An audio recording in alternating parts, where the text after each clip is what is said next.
ఈరోజు చూసారా ఎన్ని పువ్వులు వచ్చాయో విశాలవనంలో. చాలా రకాల చామంతులు కాసాయి ఈరోజు. ఎల్లో ఉంది, మెరూన్ ఉంది, వైట్ ఉంది, లావెండర్ ఉంది, బేబీ పింక్ ఉంది. చాలా రకాలు ఉన్నాయి ఇక్కడ. మందారాలు కూడా మొద్దు మందారం, రేఖ మందారాలు, గంధం కలర్, మొద్దది రెడ్ మందారం, గంధం ఆరెంజ్ కలర్, ఇది గంధం కలర్, సన్నజాజులు, ఇలా చాలా పువ్వులు కాస్తూ ఉంటాయండి మా ఇంట్లో.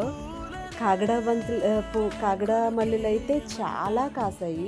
రోజు వీటిని నేను కొయ్యడం, కట్టడం, అందరికీ పంచిపెట్టడం నాకు చాలా సంతోషంగా ఉంటుందండి. మాకు అసలు బయట పువ్వులు కొనుక్కునే అవసరమే ఉండదు. పూజకి మాకు ఈ పూలే సరిపోతాయి. మనకి ఇది దేవుడిచ్చిన వరం అనుకోవాలి, ఈ ప్రకృతిని ఆస్వాదించడం.